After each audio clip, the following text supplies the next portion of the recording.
올바른 열매라는 제목으로 말씀 전하도록 하겠습니다.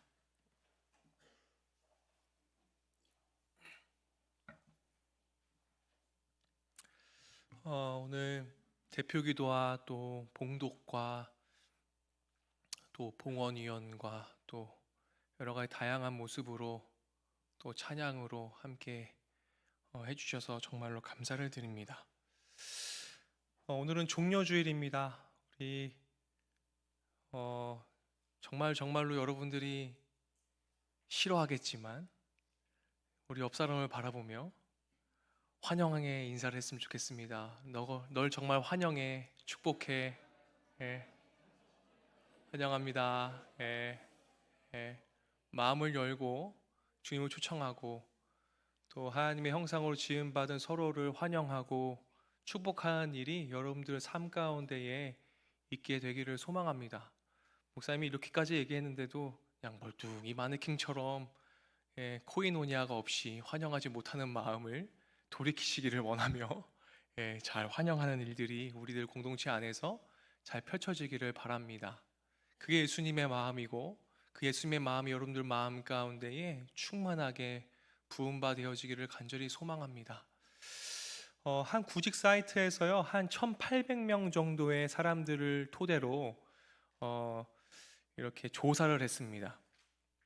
조사를 했는데 어떤 조사를 했냐면 불쾌감을 주는 직원은 어떤 유형인지 조사를 했어요. 불쾌감을 주는 직원은 어떤 사람인가? 어떤 사람일 것 같아요? 딱 내가 식당에 갔습니다. 그 직원이 나에게 불쾌감을 줘. 어떤 사람이 오일 것 같아요? 응? 어떤 사람이 불쾌감을 줍니까? 난 손님인데 어떤 사람이 나에게 불쾌감을 줄까요? 오이가 뭐냐면 주문을 받지 않고 딴짓할 때 저 사람 언제 나한테 주문 받으러 오는 거야? 나 급해 죽겠는데, 그죠? 4위는 뭐냐면 실수한 다음에 사과를 하지 않을 때, 사과를 하지 않을 때. 갑자기 막 지금 얼굴이 일그러진 사람이 있는데 3위는 뭘까? 3위 서빙할 때 음식을, 영찬이 쌤 그런 적 없어요? 서빙할 때 음식을 톡 던지듯이 놓고 갈 때 기분 나쁘죠? 애따 먹어라 막 이러면서 놓고 간 거예요. 기분 나쁘죠? 2위는 뭘까요? 2위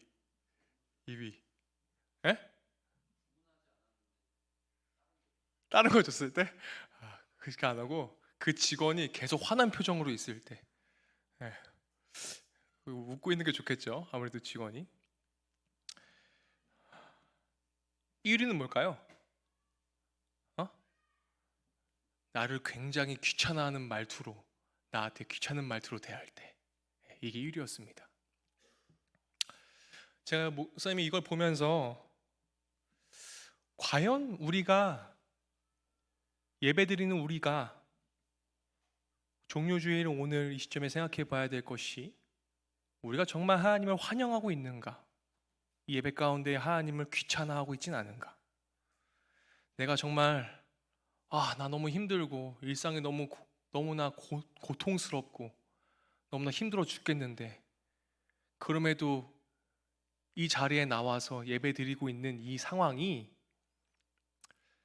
귀찮아 죽겠는데 나온 마음은 아닐까? 정말 하나님이 원하시는 예배일까요, 그게? 이런 생각 해보게 됐어요. 목사님도 목회자이지만 일주일에 예배 20번, 30번씩 들으면요, 귀찮은 예배 있을까요, 없을까요? 이 신방 예배 난 좀 빠져도 될 것 같은데 막 이런 거 있을까요, 없을까요? 꼭 굳이 내가 이 신방 예배 내가 꼭 데리고 가야 돼? 막 이런 생각 있을까요, 없을까요? 난 안 가도 될 것 같은데 나 이따가 청년도 만나러 가야 되는데 힘 빠져 죽겠는데 우리가 귀찮아하는 예배가 있을까요, 없을까요? 우리 왕이신 예수 그리스도를 환영하는 날, 오늘 종료주일,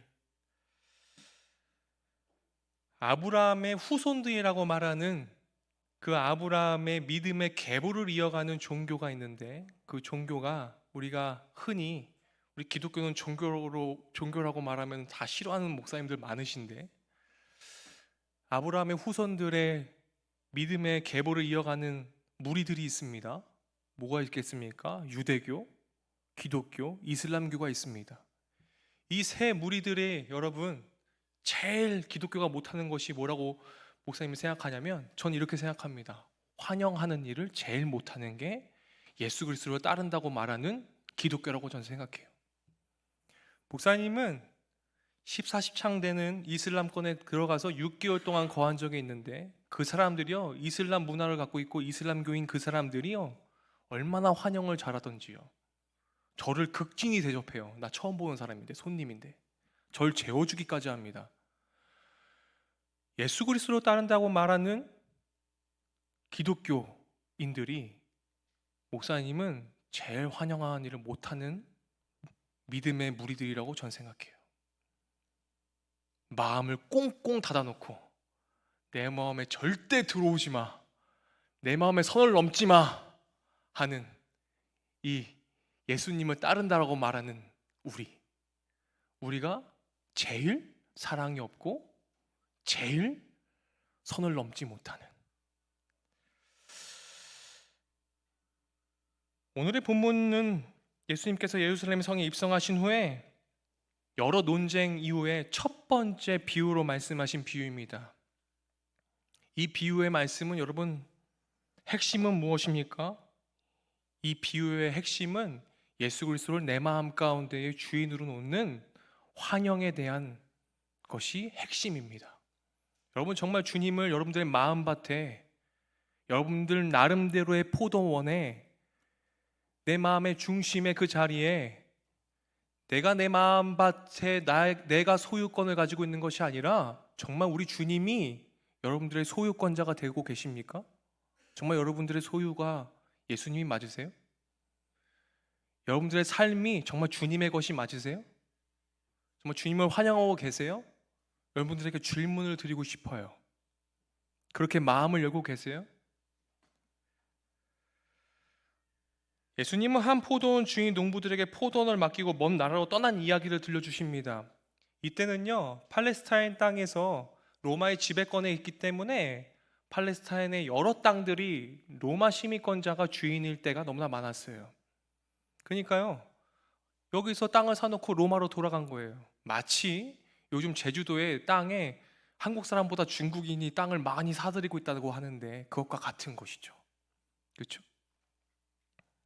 10절 말씀은 다 같이 한번 읽어보겠습니다. 벌써 지금 말씀 서두인데 제일 무거운 눈꺼풀들이 막 감기 걸리고 있는데 눈을 부릅뜨고 다 같이 읽겠습니다. 시작!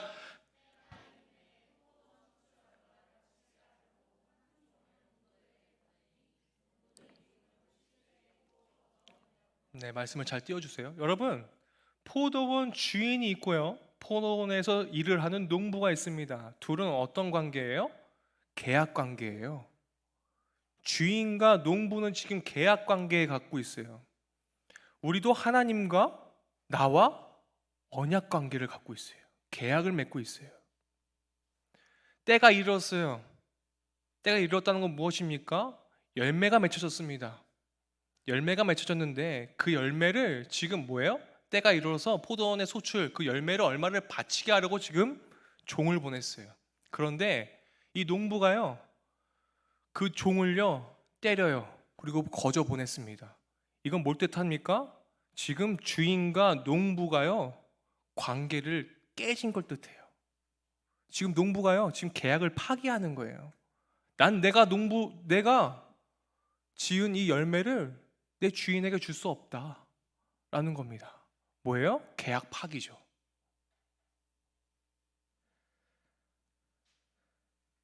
주인은 계속해서 다른 종들을 계속 보냅니다. 그도 똑같이 학대를 받아요. 똑같이 학대를 받습니다. 관계를 끊어버려요. 여러분, 한번 생각해 보세요. 여기서 누가 건물을 샀어요. 아, 기분 좋지. 정원아, 네가 강남에 건물을 하나 매입했어. 너무 좋죠? 근데 1층에 누구를 세를 줬네? 근데 그 세입자가 월세를 안 내는 거야. 열 전화를 했네. 전화를 안 받아. 배째, 나는 낼 돈 없어. 뭐예요? 계약 파악이죠. 관계를 끊어버리겠다는 거예요. 그 건물주랑. 이보다 어려운 세입자가 없지, 그치? 배째라. 나 줄 돈 없다. 우리가 주님과의 나의 관계에 있어서도 배짜라 형식이 있어요. 배짜라 형식이 있다고요. 나 주님께 드리기 싫어요. 나 주님 귀찮아요. 나 주님과의 관계를 제대로 맺고 싶지 않아요. 정상적인 관계를 맺고 싶지 않아요. 라고 하는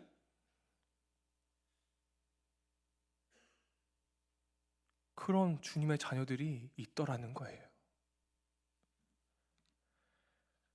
그러니까요, 우리 주님이요, 어떡합니까? 내 사랑하는 아들을 마지막에 보냅니다. 농부들이 이 아들만큼은 존중할 것이라고 생각을 하고 보내요.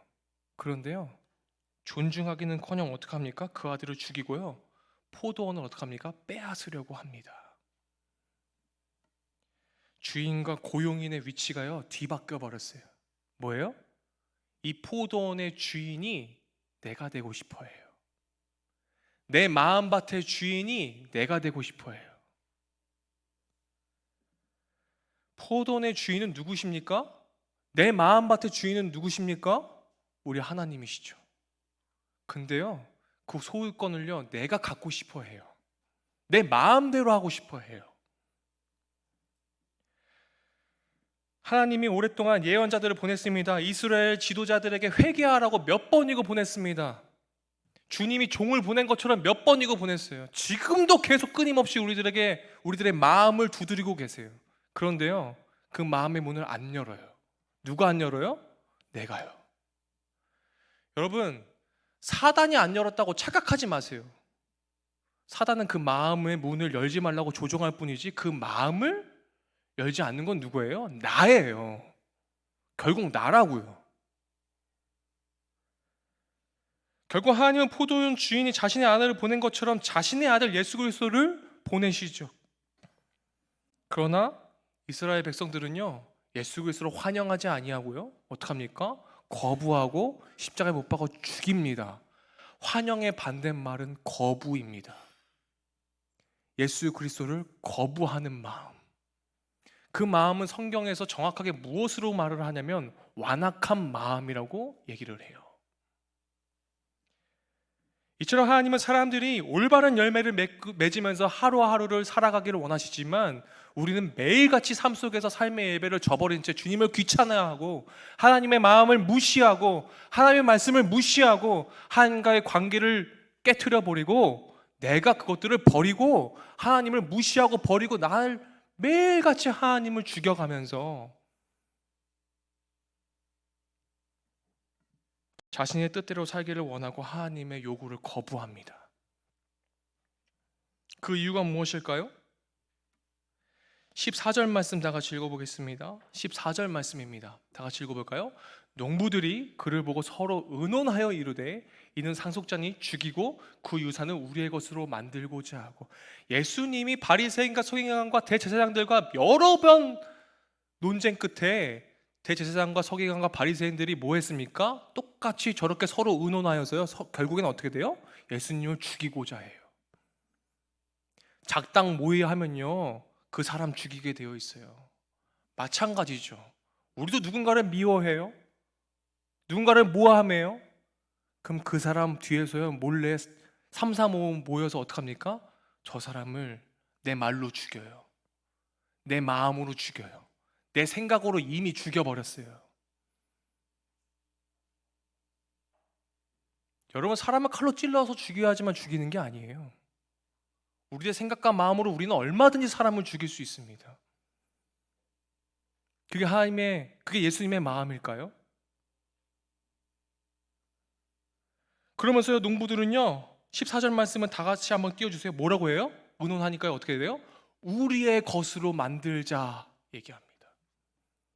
내 마음을요, 내 마음의 주인의 소유권을요, 내가 갖고자 해요. 내 것으로 만들고자 해요. 이게 예수님을 거부한 사람들의 특징이에요. 주님께 내 마음의 자리를요, 내 주인의 자리를요 주님께 드리고자 하는 마음이 없어져 버려요. 우리 것으로 만들자 주인이 있는데 자신들 것들로 뭐예요? 착각합니다. 착각해요. 우린 착각 속에 너무나 많이 살고 있어요. 그 마음에 뭐가 있어요? 욕심이. 그 마음에 탐심이 들어앉아 있으니까요, 우리의 것으로 만들자고 얘기를 해요. 여기에 완악한 마음이 표현되고 있죠. 처음에는요, 종을 심히 때려 그냥 돌려보냅니다. 다시 다른 종을 보냈는데 두 번째는 어떻게 얘기해요? 11절에요. 능욕하고 보냈다고 성경은 얘기해요. 능욕하고 보냈다.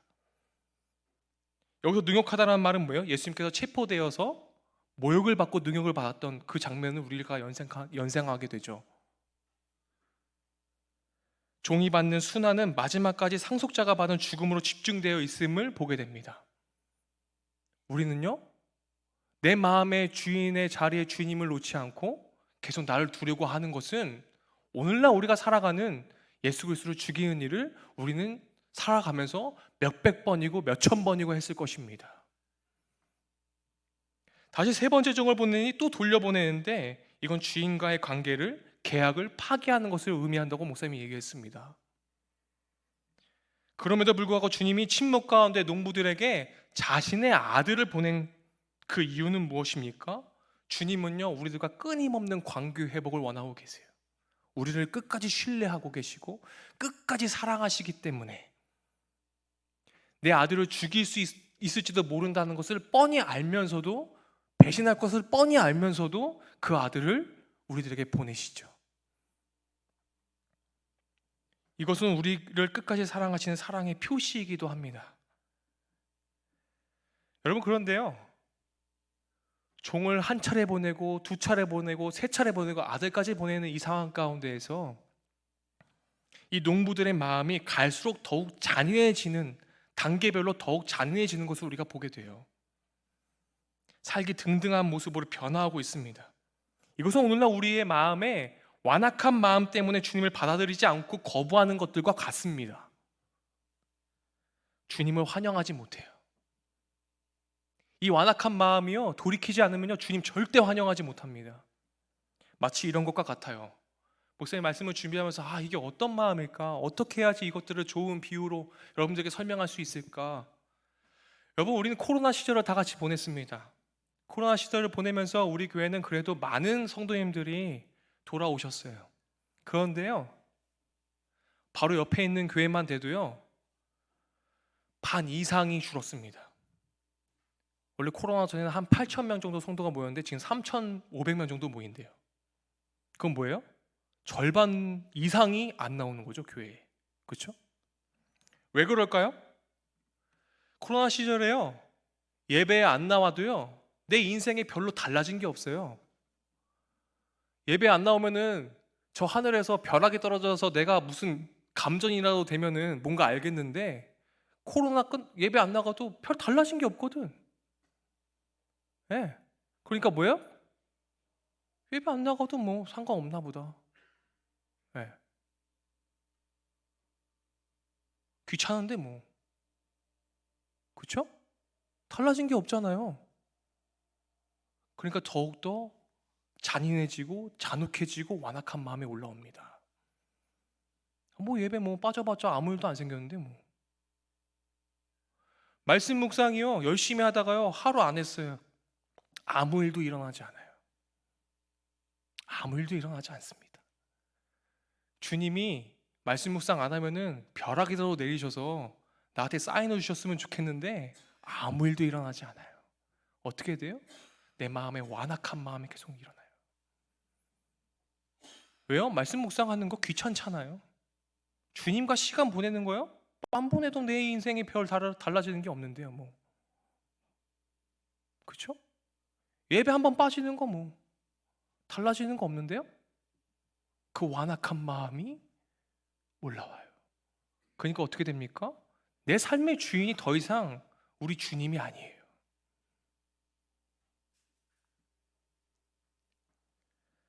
말씀 묵상하지 않아도, 예배를 드리지 않아도 나에게 별일이 없음을 느끼는 마음, 이것 자체가 완악한 마음일 거예요. 우리가 예배를 드리는 이 목적과 이유는 무엇입니까? 내 삶의 주인이 주님이시라는 것을 표현하는 정확한 수단이기 때문에 우리가 예배를 드리는 거예요. 왜 예배를 소홀히 합니까? 왜 예배의 가치를 왜 이렇게 낮추게 됩니까? 내 마음에, 내 삶의 주인이 주님이 아니시기 때문에 그렇게 되는 거예요. 그 완악한 마음. 자신들이 주인인 것처럼 행세하고 이를 빼앗기지 않으려 많은 죄를 짓습니다. 하나님이 주신 이 모든 것이 하나님의 것인데 자꾸 내 것처럼 생각해요. 이 예배도 주님이 주인이신데 내 것으로 생각하면요, 예배 못 드려요. 우리에게 호흡을 주신 주님이 우리 하나님이시잖아요. 우리의 생명 또한 하나님의 것이잖아요. 따라서 우리는 하나님의 소유가 하나님께 속한 자들인데, 우리는 이 질서를 바로 잡아야 되는데 이 예배의 질서부터 무너져 버려요.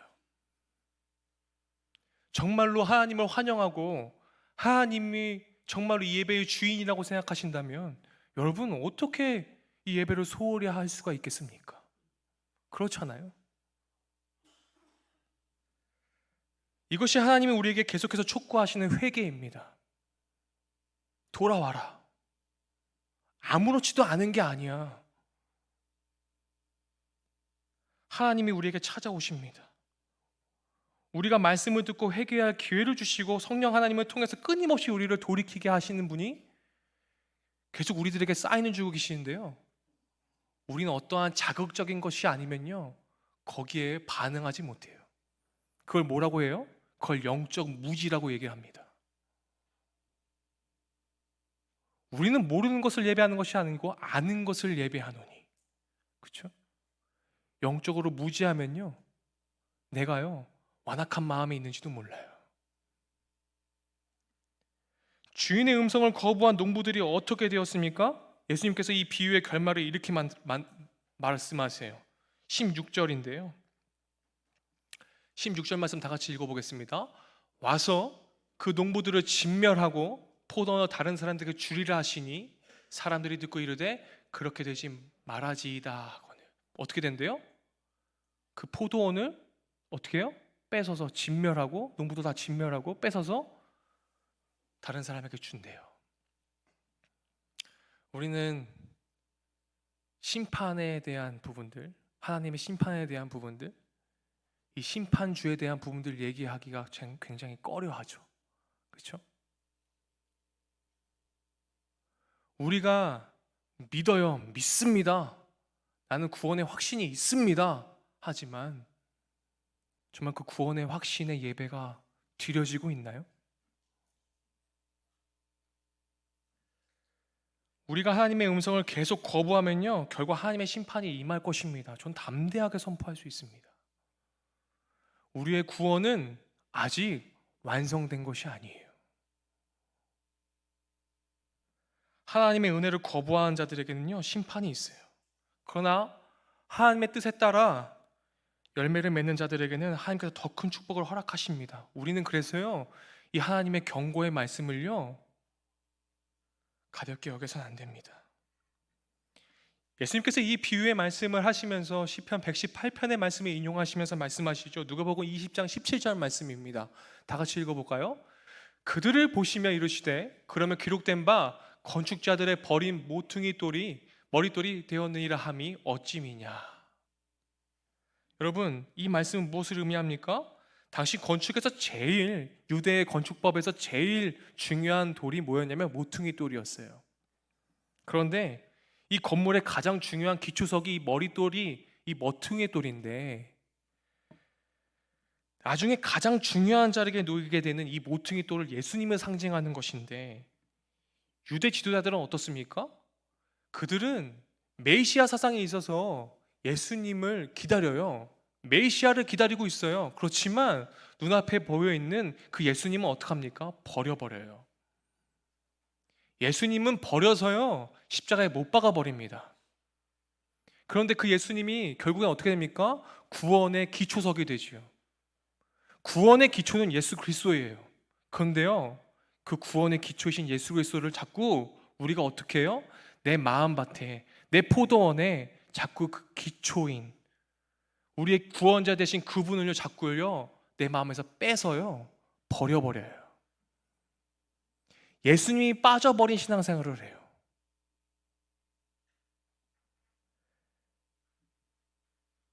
예수님의 구원 계획에서 예수님이 빠지면 우린 구원받을 수 있습니까? 예수님이 빠져버린 신앙생활은요 여러분, 구원받은 믿음의 후예들이 절대 할 짓이 아니죠. 만약에요 여러분들 마음 가운데에 여러분들의 소유권이 예수님이 아니시면요, 여러분들은 바리새인과 대제사장과 서기관과 다를 바가 없는 것입니다.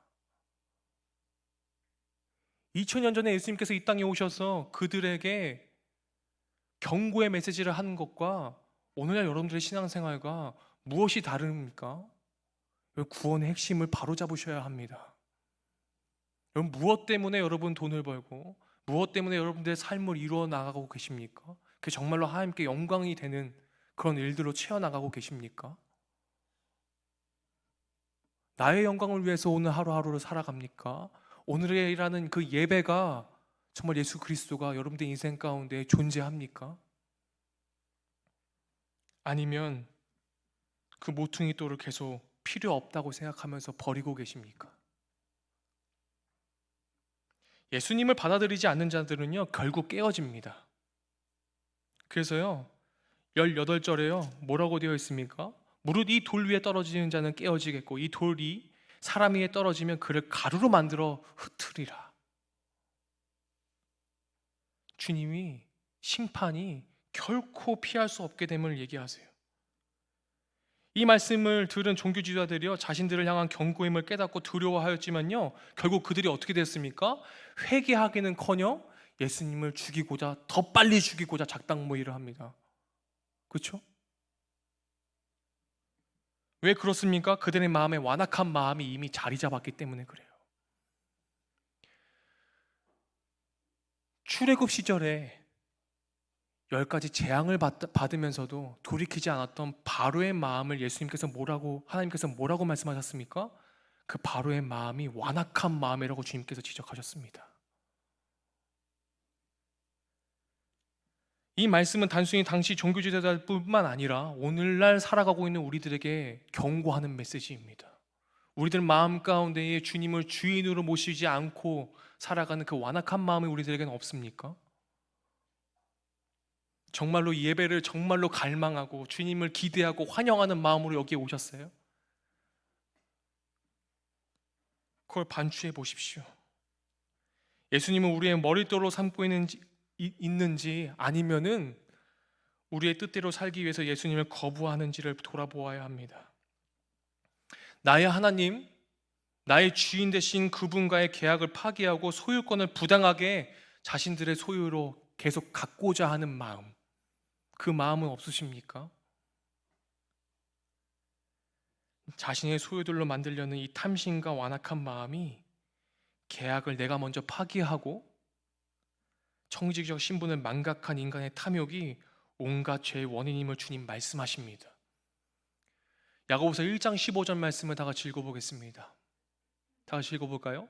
욕심이 잉태한즉 죄를 낳고 죄가 장성한즉 사망을, 한 번 더 읽을까요? 욕심이 잉태한즉 죄를 낳고 죄가 장성한즉 사망을.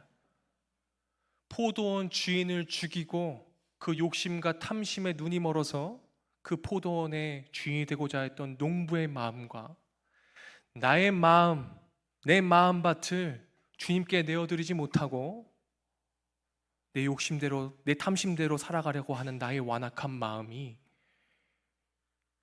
우리들에게 현재 있지 않은지 잘 살펴보아야 할 것입니다.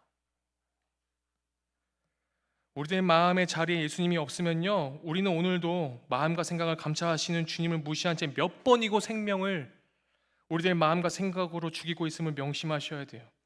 남을 미워하고 뒤에서 조정하고 은밀하게 주님의 마음이 아니라 내 마음대로 하는 일들이 오늘도 하나님을 사랑한다고 말하면서, 하나님을 믿는다고 말하면서 하는 이들이, 관행들이 여전히 벌어지고 있는 것을 보면서 주님의 마음이 여러분들 마음 가운데 부어지기를 소망합니다. 오늘도 하나님이 사랑하시는 하나님의 자녀들, 하나님의 형상으로 지음받는 모든 이들을 죽이고 또한 나를 죽이고 있음을 명심하셔야 돼요.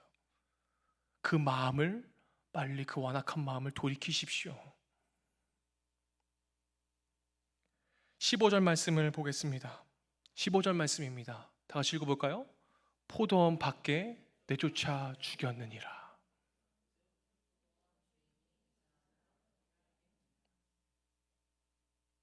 포도원 밖에 어떻게 했어요? 내쫓아 죽였어요.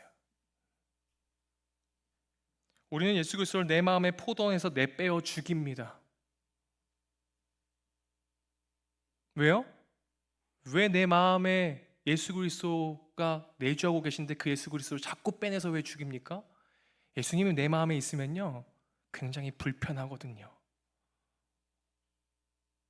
너무너무 불편하거든요. 내 마음대로 할 수가 없어서.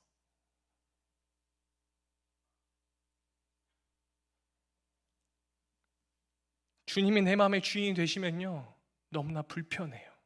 귀찮은 일들이 너무나 많아져요.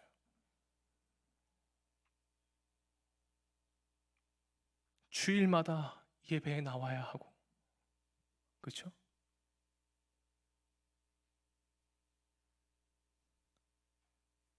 내 마음대로 못 하거든요. 내 마음대로 탐심을 가지고 이 사람 저 사람을 죽일 수 없거든요. 주님이 내 마음에 계시면 너무나 불편하거든요. 그래서 내 마음의 포도원 바깥에서 주님을 빼내서 우리 예수님을 매일같이 우리는 죽입니다. 나의 몸과 마음을 성전되게 하지 못하니까요. 그러니까 성전 밖에서 우리 주님을 빼내어 죽이는 거예요. 히브리서 13장 12절 말씀 다 같이 읽어보겠습니다. 다 같이 읽을까요?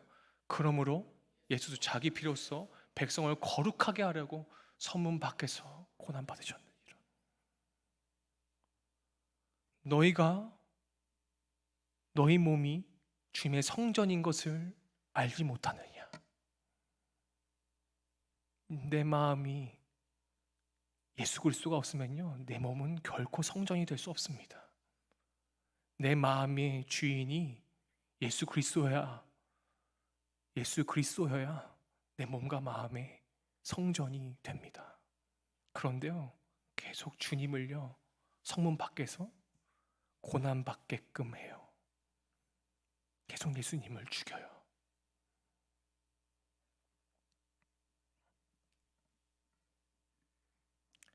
사랑하는 여러분,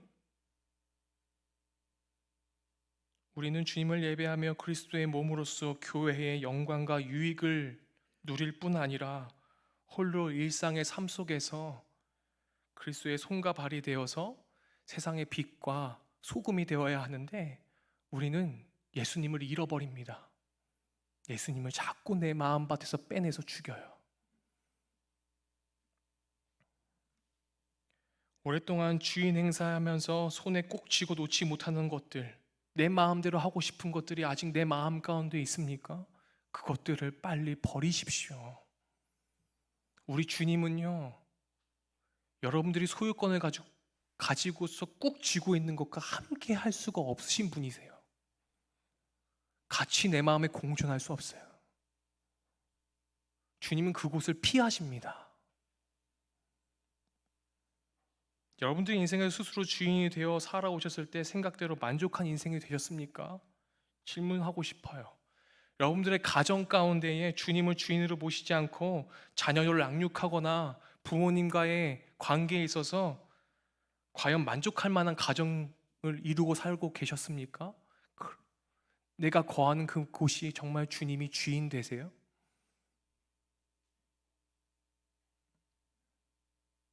우리는 매일같이 주님을 거부하고 있지 않은지 생각해 보아야 할 것입니다. 내가 가진 것들을 빼앗기지 않으려고 악한 일도 서슴지 않는 세상에서 우리 모두 더불어 하나님의 나라를 가꾸고 누릴 수 있는 비결은 우리가 주인 행세하던 모든 영역들에서 하나님의 주권을 인정하고 그 자리에서 내가 내려와야 하는 거예요. 그 주권을 인정하고 하나님을 예배하는 일상을 여러분 회복하시길 바랍니다. 이제 그만 주님을 죽이세요. 내가 죽어야 주님이 삽니다.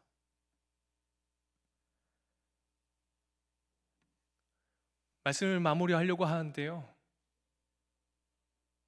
그 비결을 지금 알려드리려고 해요. 그 오늘의 본문 말씀에 그 비결이 적혀 있거든요. 13절 말씀 다 같이 읽어보겠습니다. 13절입니다. 다 같이 읽어볼게요. 포도원이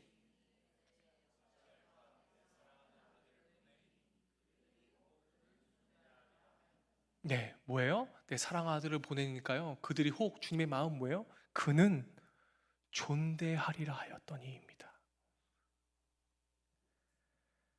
주님의 마음은요, 예수 그리스도를 환영하는 그 존대하는 마음을 우리들에게 원하세요. 그 마음 때문에 예수님을 보내신 거예요. 존대하리라고 번역된 이 원어는요, 돌이키다, 예배하다 라는 어원과 같습니다. 우리의 삶의 모든 영역에서 스스로 주인 되고자 하는 완악한 마음을 여러분 잘 다스리십시오. 예수님을 존대하고 예수님을 환영하고 그분을 존대하셔야 합니다. 정말 예수님을 존대하는 마음이 우리들 마음 가운데 있습니까?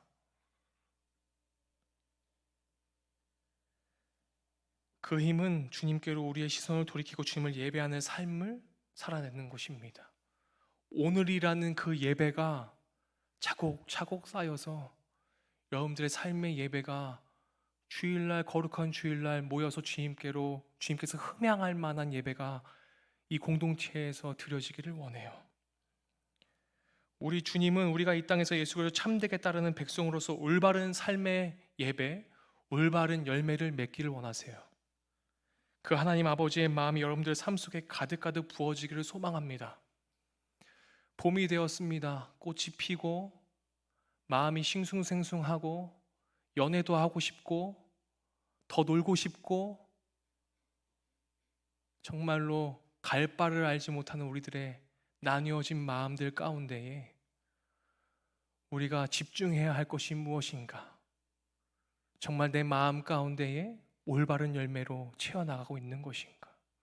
내 삶의 주인이 우리 주님이 맞는가? 깊이 있게 고민하면서 주님을 귀찮아하지 마시고 주님을 내 마음의 주인으로 모시며 주님을 존대하며 올바른 열매를 맺어가시는 그런 성도의 길을 걸어가시길 간절히 축원드립니다. 기도하겠습니다. 하나님, 우리의 삶이 하나님께서 기대하시는 열매를 맺는 삶이 되게 하시고 예수님을 우리의 신앙의 머릿돌로 삼아 온전히 주님을 따르기를 원합니다. 하나님께서 여러 가지 방법으로 당신의 말씀을 주셨고 하나님께서 기뻐하시는 삶을 사도록 권면해 주셨지만 우리가 손에 쥐고 있는 것들을 내놓지 않으려 말씀 받기를 거부하고 무시했던 우리들의 삶을 돌아봅니다. 홀로의 삶을 살고자 귀를 닫았던 우리의 삶을 긍휼히 여겨주셔서 예수 그리스도로부터 새 삶을 살게 하여 주시고 세상에 빼앗겼던 우리의 시선을 주님께로 옮기고 삶의 모든 영역에서 주님께 영광 돌려드리는 삶이 되게 하여 주시옵소서. 주님, 날마다 주님을 환영하고 존대하는 마음으로 주님을 사랑한다고 고백하는 우리들의 삶이 되어질 수 있도록 도와주시옵소서. 예수 그리스도의 이름으로 기도드립니다. 아멘.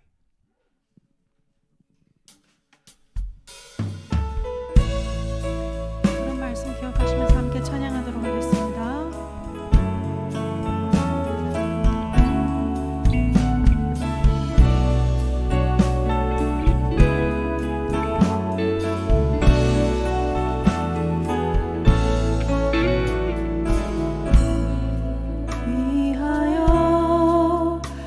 십자가에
포도원 주인이 이르되 어찌할까?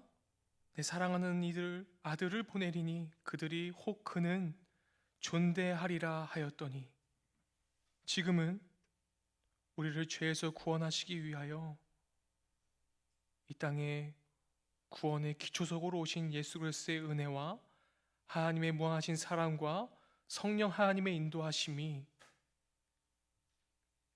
더 이상 내 마음에 밭의 주인이 주님이심을 거부하지 않고 환영하며 예수 그리스도를 존대하기로 작정하고 결단하는 여기 모인 예배자들의 머리 위에 지금도 주님을 내 마음에 모시고자 복음을 들고 산을 넘어 주님을 환영하며 주님을 존대하며 복음을 전하는 모든 복음 전달자들의 머리 위에 영원토록 함께 하시기를 간절히 축원하옵나이다. 아멘.